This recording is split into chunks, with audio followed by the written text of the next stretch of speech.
आते हैं कंपैरिजन में। 8 योग उपनिषद का हम लोग देख लेते हैं। पहले देखिए, सीक्वेंस आपको याद होना चाहिए। श्वेता सुतर, योग कुंडल्य, योग चूड़ामणि, त्रिशिखी ब्राह्मण, योग तत्व, ध्यान बिंदु, नाद बिंदु, योगराज। तो क्या हमने सीक्वेंस बताया था? श्वेता की कुंडली में चूड़ा 3, योग तत्व से ध्यान लगाकर नाद सुना, योगराज हो गए। ये हम लोगों ने याद किया था। जब ये सीक्वेंस याद होगा तो आसानी से चीजें और भी याद होंगी। हमने वेद का क्रम पढ़ा हुआ था, कैसे याद रखेंगे? काका सासु, काका ऋग्वेद लाओ। काका में हुआ कृष्ण यजुर्वेद, कृष्ण यजुर्वेद सामवेद, सु से शुक्ल यजुर्वेद, फिर काका कृष्ण यजुर्वेद, कृष्ण यजुर्वेद ऋग्वेद लाओ। और योगराज उपनिषद किसी वेद से जुड़ा हुआ नहीं है। अब मंत्र संख्या की बात आ रही थी, मंत्र संख्या देख लीजिए। श्वेता सुतर उपनिषद में 113 मंत्र हैं, योग कुंडल्य उपनिषद में 171 मंत्र हैं, योग चूड़ामणि में 121 मंत्र है, त्रिशिखी ब्राह्मण में 165 मंत्र है, योग तत्व में 142 मंत्र है, ध्यान बिंदु में 105 और 106 को लेकर के थोड़ा सा संशय की स्थिति रहती है। 105 या 106, कहीं 105 है, कहीं कई जगह पे 106 भी है। नाद बिंदु में 56 है, योगराज में 21 है। अब किस में कौन सा योग की चर्चा है वो देख लीजिए। श्वेता सुतर उपनिषद में षडांग योग कहा गया है, योग कुंडल्य में ऐसी कोई चर्चा नहीं है। योग चूड़ामणि में षडांग योग है और साथ साथ परिभाषा भी दी गई है। योग चूड़ामणि जो षडांग योग है परिभाषा के साथ है, परिभाषा भी बड़ा इंपॉर्टेंट है। त्रिशिखी ब्राह्मण में अष्टांग योग है, इसमें भी परिभाषा दिया हुआ है, यम को क्या कहते हैं, नियम को क्या कहते हैं, ये कहा गया है। और त्रिशिखी ब्राह्मण में 10 यम 10 नियम की भी चर्चा है, जो बाकी जगह पर नहीं मिलती है योग उपनिषद में, इसमें कम से कम 8 में। फिर योग तत्व में भी अष्टांग योग की चर्चा है, योग तत्व में अष्टांग योग कहा गया है। और उसके साथ साथ जो मलहर भी है, मंत्र योग, लय योग, हठ योग, राजयोग भी है, ये भी है। ध्यान बिंदु में भी षडांग योग की चर्चा है। तो जो षडांग और अष्टांग योग है वो देखिए, योग चूड़ामणि और ध्यान बिंदु में षडांग है, त्रिशिखी और योग तत्व में अष्टांग है। त्रिशिखी योग तत्व में अष्टांग कहा गया है। और नाद बिंदु में इससे संबंधित नहीं है। योग राज में चतुरंग योग वैसे कहा गया है। तो चतुरंग इसलिए यहाँ पर लिया हुआ है क्योंकि एक तो 4 योग जो नाम दिया हुआ आसन प्राणायाम से संबंधित वाला जो सीक्वेंस है उसके संदर्भ में यहाँ बात हो रही है। अब दूसरे नंबर में आते हैं मंत्र योग, लय योग, हठ योग, राजयोग। तो इसमें योग तत्व में और योग राज में दोनों में है। तो योग तत्व में मलहर है और योग राज में मल रह है, यानी कि हठ योग योग राज में लास्ट में है। मंत्र योग, लय योग, राजयोग, हठ योग है। और योग तत्व में मंत्र योग, लय योग, हठ योग और राजयोग है, ये कहा गया। आसन की बात करें इस उपनिषद में, तो आसन में 4 में आसन की चर्चा आई हुई है, 5 उपनिषद में आई हुई है, 8 में से 5 में। किस किस में? योग कुंडल्य में 2 आसन बताए गए हैं, योग चूड़ामणि में 2 आसन बताए गए हैं, योग तत्व में 4 आसन, ध्यान बिंदु में 4 आसन, यानी 2-2 का जोड़ा है, 4-4 का जोड़ा है। उसके बीच में 17 का जोड़ा, 17 वाला एक है। तो 2-2 17 4-4 ऐसे भी कर सकते हैं। 2-2 17 4-4 पहला छूटा हुआ है, उसके बाद 5 लगातार, फिर लास्ट में 2 में नहीं है, कुछ ऐसा बिठा लीजिए। तो योग कुंडली में 2 है, पद्मासन, वज्रासन। वज्रासन को ही सिद्धासन कहा गया। योग चूड़ामणि में 2 है, सिद्धासन और कमलासन। और त्रिशिखी ब्राह्मण में 17 कहे गए, और 17 में भी सिर्फ पद्मासन का फल बताया गया, बाकी सबका मिला करके एक साथ फल बताया गया। योग तत्व में और ध्यान बिंदु में सेम आसन है, लेकिन सीक्वेंस अलग है। योग तत्व में सिप शिव है, यानी सिद्धासन, पद्मासन, सिंहासन, भद्रासन। ध्यान बिंदु में सिद्धासन, भद्रासन, सिंहासन और पद्मासन है, अंतर इतना ही है। वही आसन, वही 4 इसमें भी आया हुआ है। यहाँ तक हम लोगों ने देख लिया। अब आगा अगला सेट देखिए, ध्यान से देखिए तो चीजें दिक्कत नहीं होंगी, और आप कहोगे तो ये आपको हम भेज भी देंगे। अब यहाँ वही 8 योग उपनिषद आपके सामने, कुंभक की चर्चा करते हैं। कुंभक का भी 5 में जिक्र आया हुआ है, 5 का देखिए किसमें आया हुआ है। वैसे तो सब में कुंभक की चर्चा, प्राणायाम की चर्चा तकरीबन सब में थोड़ा थोड़ा आया ही हुआ है, लेकिन फिर भी यहाँ पर देखिए योग कुंडल में कहा गया है, जो इंपॉर्टेंट क्वेश्चन पूछा जाता है, सहित और केवल 2 कुंभक बताए गए, सहित कुंभक, केवल कुंभक। और सहित के 4 भेद बताए जाते हैं जो एग्जाम में पूछा जाता है, सूर्यभेदी, उज्जयी, शीतली और भस्त्रिका। सूर्यभेदी, उज्जयी, शीतली, भस्त्रिका ये पूछा जाता है, जिसमें सीक्वेंस है 12, 16 और 10 का, ये कहा गया है। और योग चूड़ामणि में ओंकार प्राणायाम है जो अलग है, यहाँ ओंकार प्राणायाम आपको लगाना पड़ेगा, उसमें भी 12, 16, 10 की बात आई हुई है। फिर त्रिशिखी ब्राह्मण उपनिषद में 4 विधि है जो कि कल चर्चा हुई थी, नहीं परसों चर्चा हुई थी कि रेचक करना है, फिर पूरक करना है, कुंभक करना है, फिर रेचक करना है। तो उस इन चारों शब्दों को लेकर के, यानी रेचक 2 बार है, इसीलिए 4 विधि शब्द वहां आया हुआ है और उसकी वजह से एग्जाम में क्वेश्चन बन जाता है। इसमें 16, 64, 32 की मात्रा की चर्चा है। योग तत्व उपनिषद में भी 16, 64, 32 की चर्चा है और इसमें इसकी व्याख्या थोड़ी ज्यादा की गई योग तत्व में। पहले कहा गया 3 माह में आपकी शुद्धि हो जाती नाड़ियों की, फिर केवल कुंभक आ जाता है, केवल कुंभक आने के बाद फिर प्लुत मात्रा युक्त तो ओंकार की चर्चा आई हुई है। ये यहाँ इंपॉर्टेंट हो जाता है, हमने अलग से इसके इंपॉर्टेंट पॉइंट्स देख लिए थे। फिर ध्यान बिंदु उपनिषद से जो क्वेश्चन पूछा जाता है वहां प्राणायाम के दौरान देवता की चर्चा आई है, ब्रह्मा विष्णु और यहाँ विष्णु लिखा चला है, ब्रह्मा विष्णु और रुद्र भगवान को प्राणायाम के देवता बताए गए। एक सेकंड, ब्रह्मा विष्णु और रुद्र को प्राणायाम का देवता बताया गया। कहाँ पर? ध्यान बिंदु उपनिषद में ये कहा गया है।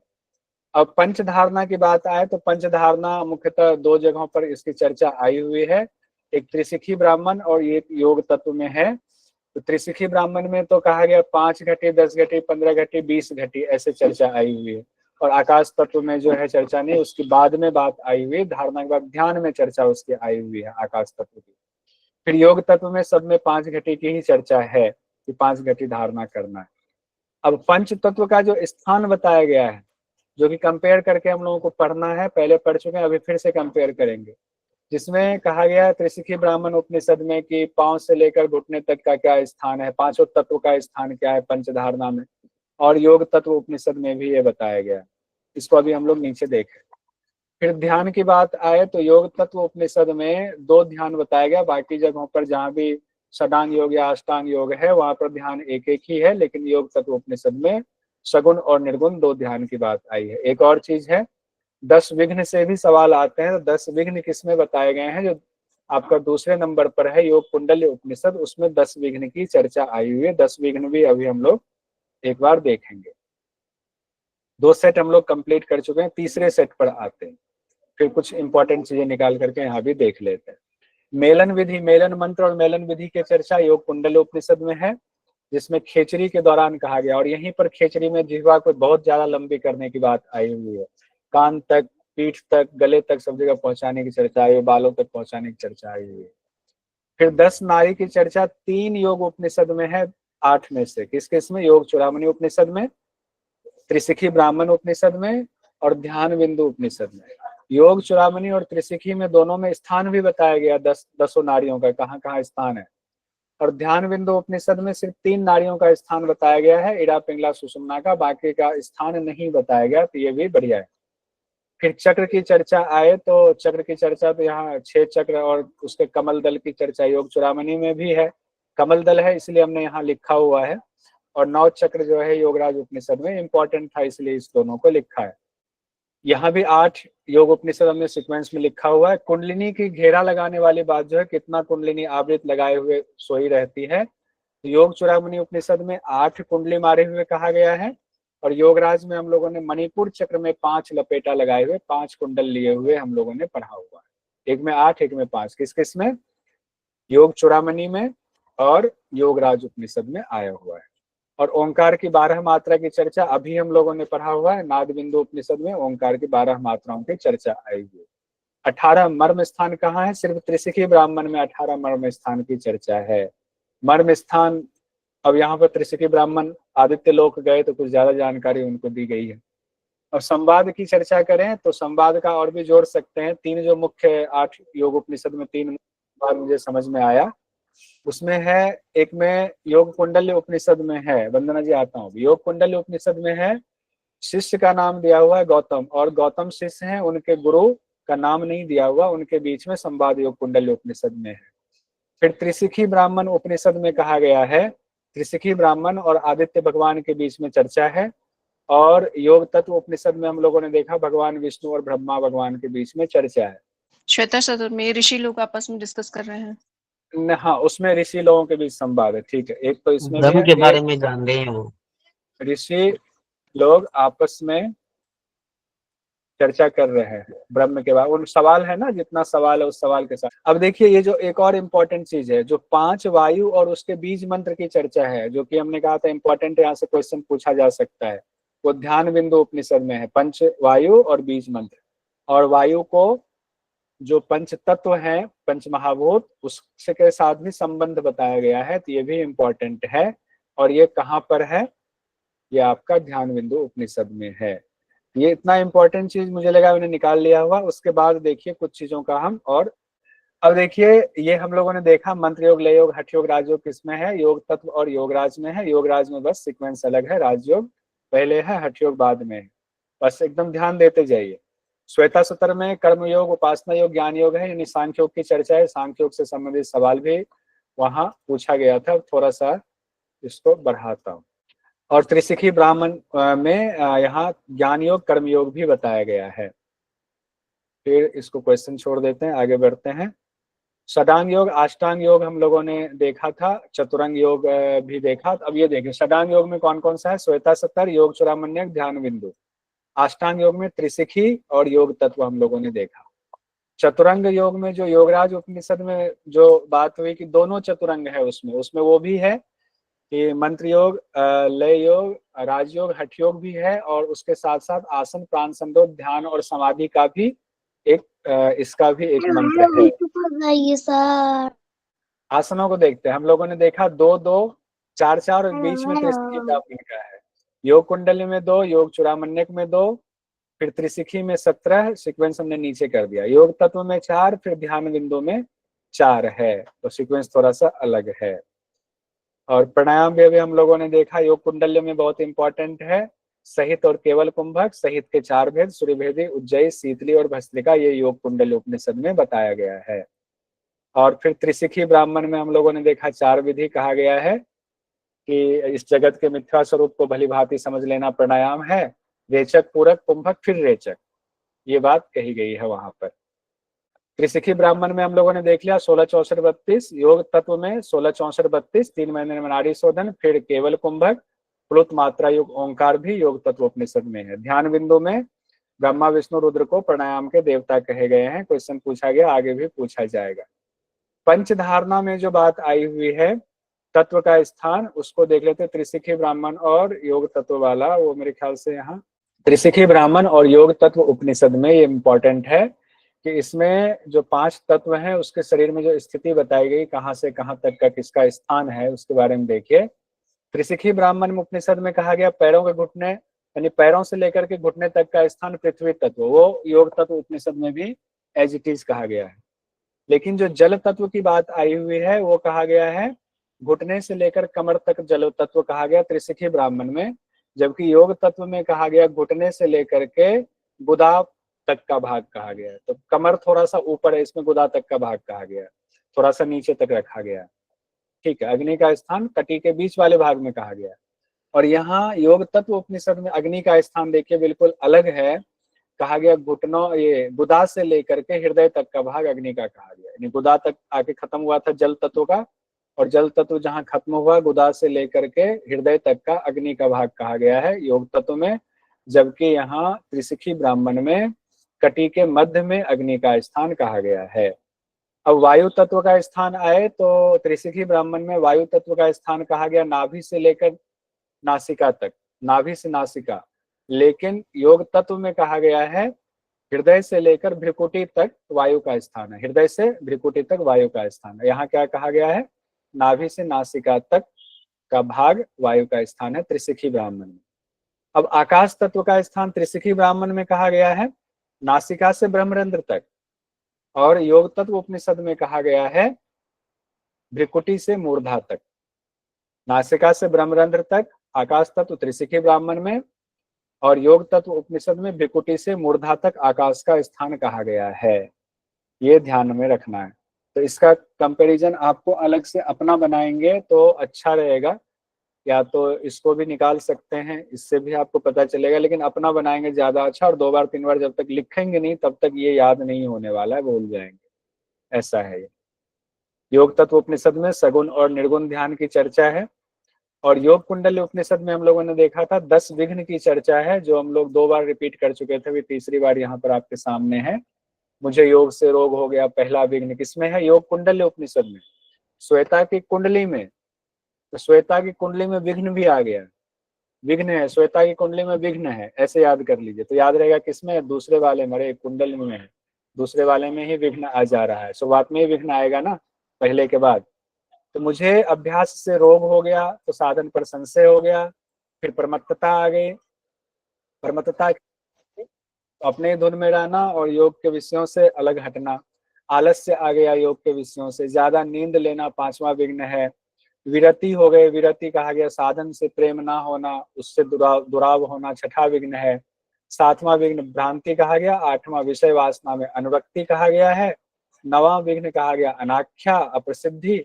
10वां विघ्न कहा गया है योग तत्व का प्राप्त ना होना। 10वां विघ्न कहा गया किसमें? श्वेता की कुंडली में कहा गया।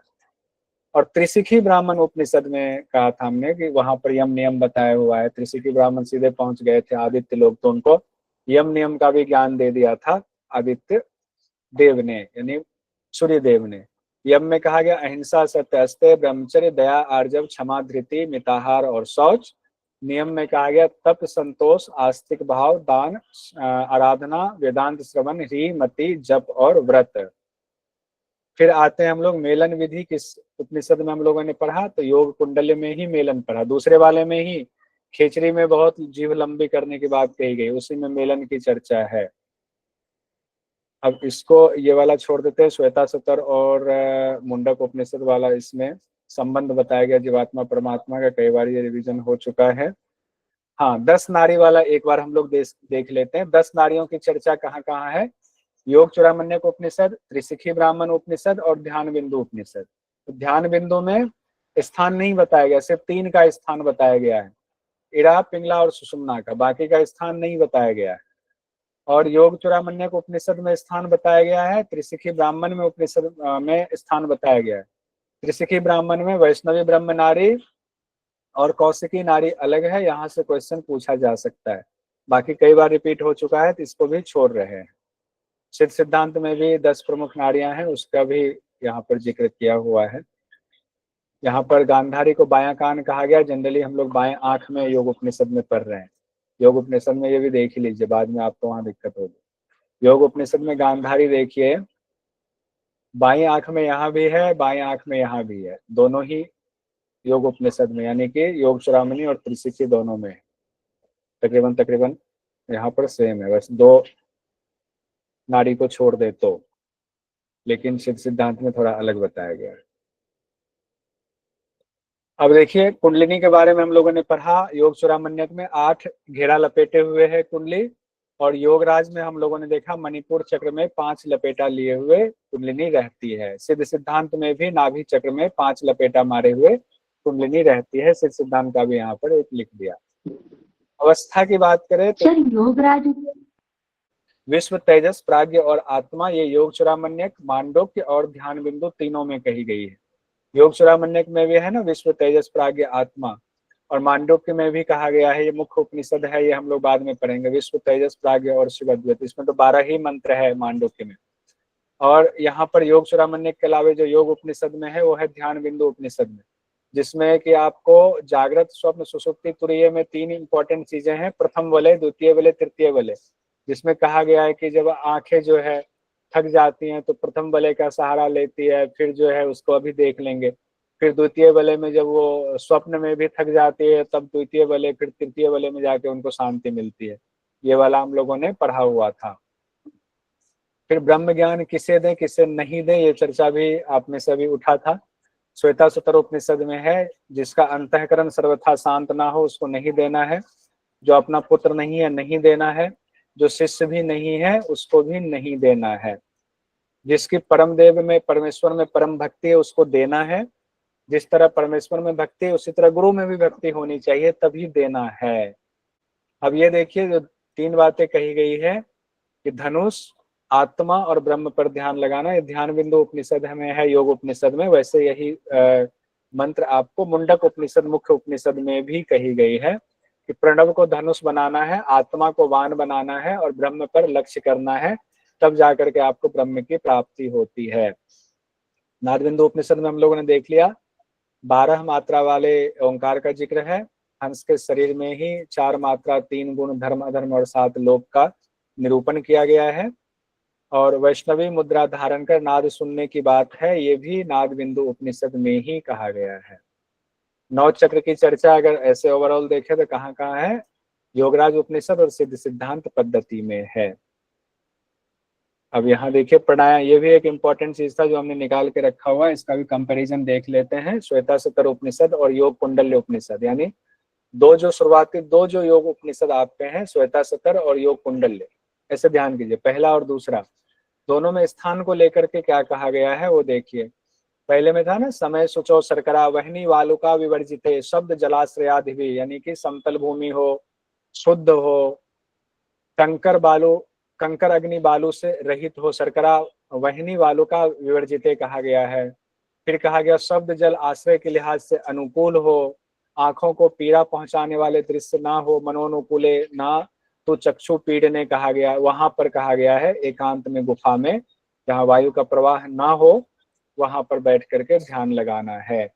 और योग कुंडली उपनिषद में भी तकरीबन बात कही है, लेकिन एक दो चीजें अलग हैं। जैसे कि योग कुंडल में कहा गया पवित्र निर्जन देशे शर्करा आदि विवर्जित, यानी पवित्र हो, एकांत हो, कंकर पत्थर ना हो, और शब्द जल आश्रय के लिहाज से अनुकूल हो, ये बात भी नहीं कही गई है। लेकिन अग्नि वाला बाद में कहा गया, धनु प्रमाण जोड़ करके अग्नि वाली बात आई है, पहले लाइन में नहीं है। धनु प्रमाण पर्यंते सीता अग्नि जल वर्जिते, तो यहाँ पर कहा गया नहीं, शीत अग्नि जल वर्जिते कहा गया, सीता अग्नि जल वर्जिते कहा गया यहाँ पर। तो शीत अग्नि जल आदि ना हो, ये ध्यान रखना है। किसमें कहा गया? योग कुंडल्य में। और जमीन ना अधिक ऊंची हो ना नीची हो, सुखपूर्वक आसन बिछाएंगे, बद्ध पद्मासन लगाकर। सरस्वती चालन की क्रिया योग कुंडल्य उपनिषद में बताई गई। सरस्वती चालन कहाँ पर है? तो योग कुंडल्य उपनिषद में। ये भी बहुत महत्वपूर्ण है। ये कंपैरिजन भी हमारा हो गया। सरस्वती चालन की क्रिया कहाँ पर करनी है, किस उपनिषद में? तो योग कुंडल्य उपनिषद में। वहां शिष्य का नाम गौतम बताया गया है। और उसी दौरान कुंभक के दौरान एक और बात कही गई है, 5-5 की संख्या में कुंभक रोज बढ़ाना है। ये भी योग कुंडल्य उपनिषद में कहा गया। योग कुंडल्य उपनिषद में कहा गया चित्त की चंचलता के 2 कारण बताए गए हैं। वो वाला जोड़िए एक बार, चित्त की चंचलता के 2 वासना और प्राण स्पंदन और चेता। वासना और वायु, और उसको प्राण वायु को कंट्रोल में करने के कितने कारण, कितने वो बताए गए हैं उपाय? 3 उपाय बताए गए हैं। आसन और शक्ति चालन। हाँ, 3 है। बहुत बढ़िया। तो ठीक है, मिताहार, आसन, शक्ति चालन। और शक्ति चालन की 2 विधि, 2 उसके भेद बताए गए। क्या क्या? हाँ, सरस्वती चालन और प्राणायाम। सर अरुंधति भी कहा गया है ना सर? हाँ, वहां पर अरुंधति भी कहा गया है, वो उसमें मेन में तो दिया गया था। चलिए, अब आपने इतना कहा गया है सर। हाँ, वही याद नहीं आ रहा था बस। ये तो याद था अरुंधति है, एक और था सर, अरुंधति के अलावा भी था कुछ। शब्द गर्भा। तो मतलब उसके 3 नाम हो गए सरस्वती के। कुंडली उपनिषद में है ना? हाँ, शब्द गर्भा, अरुंधति। लीजिए, आप खुश हो जाए। नहीं, थोड़ा सा चटनी और चाहिए तो चटनी क्यों छूटे? ये वही स्थिति हुई है। नहीं, चटनी है, बूफे में थोड़ा सा दे ही दो, रखवा दो एक आइटम। घर में शादी होते हैं, ये रखवा रहे, एक मिठाई और रखवा ही दो ना, क्या फर्क पड़ता है? तो ठीक है, रखवा दिया। योग कुंडल में ये सारी बातें आई हुई। ठीक है, मणिपुर वाला शुरू करें अब, कि और कुछ छूटा तो बताइए, फिर मणिपुर शुरू करते हैं। मणिपुर चक्र में एक तो योग चूड़ामणि उपनिषद में कहा गया है पाप पुण्य से रहित कहा गया है। जब तक इसका ज्ञान नहीं होता है तब तक संसार चक्र में, जीवन मृत्यु के चक्र में हम फंसे रहते हैं। ध्यान बिंदु उपनिषद में कहा गया पुण्य पाप का नियंत्रण होता है किसमें? मणिपुर चक्र में, ध्यान बिंदु में कहा गया। और योगराज में कहा गया नाभि चक्र में संसार की स्थिति है, नाभि चक्र में संसार की स्थिति कही गई है योगराज उपनिषद में। रज और वीर्य की जो बड़ी विशद व्याख्या की गई योग चूड़ामणि उपनिषद में, बहुत ज्यादा व्याख्या इसकी की गई है। एक और इम्पोर्टेंट है, महामुद्रा की जो एक जैसी परिभाषा बताई गई है। एक तो योग चूड़ामणि में, एक ध्यान बिंदु उपनिषद में महामुद्रा की एक जैसी परिभाषा बताई गई है। योग चूड़ामणि में कहा गया जिस साधन से नारी समूह का शोधन होता है, सूर्य चंद्रमा को चलाया जाता है, रस का शोषण किया जाता है, वो महामुद्रा है। ये योग चूड़ामणि में भी कहा गया है। और ध्यान बिंदु में भी हम लोगों ने कल पढ़ा हुआ था, नारियों में स्थित मल के शोधन के लिए, सूर्य चंद्रमा के संयोग के लिए और रसों के भली तरह शोषण के लिए जो क्रिया की जाती है उसको महामुद्रा कहते हैं। यहाँ भी हम लोगों ने देख लिया। थोड़ा सा और है, थोड़ा रुक जाइएगा। अब ओंकार की मात्रा की चर्चा जहां जहां की गई है उसको देख लेते हैं। देखिए, योग चूड़ामणि उपनिषद और त्रिशिखी ब्राह्मण उपनिषद में ये इंपॉर्टेंस रखता है। योग चूड़ामणि उपनिषद में है ना, अकार उकार मकार, तो जागृत अवस्था में नेत्र में अकार निवास करता है। उकार के बारे में कहा गया सोते समय कंठ में निवास करता है, योग चूड़ामणि में कहा गया है। इसको थोड़ा सा बढ़ाते हैं, छोटा हो गया। और फिर कहा गया मकार में सुषुप्ति अवस्था में हृदय में निवास करता है। और त्रिशिखी ब्राह्मण में थोड़ी अलग बातें कही गई। जागृत अवस्था नाभि से हृदय तक का प्रदेश कहा गया है जागृत अवस्था को। स्वप्नावस्था कंठ में स्थित है, स्वप्नावस्था कंठ में स्थित है, तो ये तो उकार से मान ले तो ये एक ही है। सुषुप्ता अवस्था तालु के मध्य में कहा गया, जबकि यहाँ पर सुषुप्ति अवस्था में हृदय में कहा गया है। त्रिशिखी ब्राह्मण में सुषुप्ति अवस्था में तालु के मध्य में स्थित कहा गया है। तुर्यावस्था में भ्रिकुटी के मध्य में प्रतिष्ठित कहा गया। तुर्यातीत का क्षेत्र कहा गया है, ब्रह्मरंध्र में परब्रह्म की ओर लक्ष्य करके है। तो ये तो आपको फोटो निकाल के चिपकाना पड़ेगा, चिपका लेंगे तो दिक्कत नहीं होगी। ये कुछ चीजें ऐसी हैं कंपैरिजन वाले जो नाम लेकर के हम भूल जाते हैं। और ध्यान बिंदु उपनिषद में भी, हाँ देख लीजिए, ध्यान बिंदु ये भेज दूंगा। ध्यान बिंदु उपनिषद में भी जागृत निद्रा सुषुप्ति तुर्यावस्था की चर्चा है। और इसमें इंपॉर्टेंस है, 3 रेखा बलय के बारे में बात की गई है। जागृत में कहा गया आंखों में श्रम होती है तो निद्रा में चले जाते हैं, निद्रा में प्रथम रेखा वलय में पहुंचते हैं, तो वहां बंदूक पुष्प का जो है कलर बताया गया है। फिर जो है कहा गया है वहां स्वप्न फिर आने लगता है तो फिर थकान होने लगती है, स्वप्न की घटना से थकान होती है तो हम सुसुप्ति में चले जाते हैं द्वितीय रेखा वलय में। वहां वीर बहुटी रेखा वर्ण कहा गया है, वहां परमात्मा का बोध होता है। और फिर परमात्मा का बोध होने पर हम तृतीय रेखा वलय में पहुंचते तुर्यावस्था में, वहां पर फिर परमात्मा की प्राप्ति हो जाती है, पद्म राग वर्ण कहा गया है। ये सब पढ़ा हुआ है, इसको सिर्फ रिवीजन कर रहे हैं तो दिक्कत नहीं होगी। अब ये है हमारा त्रिशिखी ब्राह्मण उपनिषद में जो बहुत इंपॉर्टेंट बताया गया है, तो बाकी ग्रंथों में आपको चर्चा नहीं मिलती है कि 5 प्राण और उसके अलग स्थान की चर्चा, ये ऐसा स्थान की चर्चा बाकी जगहों पर नहीं मिलती है, तो ये भी एग्जाम में पूछा जाता है। प्राण के बारे में क्या कहा गया, मुख में, नासिका के मध्य भाग में, हृदय, नाभि मंडल और पैर के अंगूठे में 5 स्थान कहा गया। अपान में गुदा, मेट, जंघा, घुटना कहा गया। जंघा 2 जगह बयान में भी आया हुआ है। समान में शरीर के सभी अंगों में रहता है समान प्राण। उदान में कहा गया है चारों हाथों पैरों में और सभी संधि स्थानों में प्रतिष्ठित है उदान वायु। व्यान वायु कहा गया स्रोत में, जंघा में, कमर में, एड़ी में, कंधे में और गले में निवास करता है व्यान। ये बातें इंपॉर्टेंट हैं। कार्य इसको छोड़ देते हैं, कार्य आप लोग निपुण हैं, पहले देख चुके हैं। ये भी एक इम्पोर्टेंट है। योग तत्व उपनिषद के दौरान जो मुद्रा का क्रम आया है, जो पूछा जाता है, उसके बीच में 2 बातें आई हुई है, दीर्घ प्रणव संधान और आया हुआ है सिद्धांत श्रवण, जो कि मुद्रा नहीं है, उसके बीच में आ जाता है। तो वहीं पर ये सीक्वेंस में पूछ दिया जाता है कंफ्यूज करने के लिए। लास्ट में सहजोली वाला आता है तो उससे ध्यान रखेंगे, दीर्घ प्रणव संधान पहले आता है बीच में। और आसन की विशेषता में देखिए, जो आसन बताया गया है तो 2 जगहों पर इसकी चर्चा है। तो त्रिशिखी ब्राह्मण हमने कहा था, यहाँ से क्वेश्चन पूछा जा सकता है क्योंकि एक शब्द इस्तेमाल किया गया दर्भकुश का और काला हिरण के चर्म का किया गया। दर्भकुश और काले हिरण चर्म का आसन का कहाँ पर इसकी चर्चा आई है, त्रिशिखी ब्राह्मण में आई हुई है। और योग तत्व में आया हुआ है चैलाजिन कुशोत्तरम, यानी भगवद गीता की तरह इसमें ये शब्द इस्तेमाल किया गया है। वस्त्र, मृग चर्म और कुश की बात आई हुई है।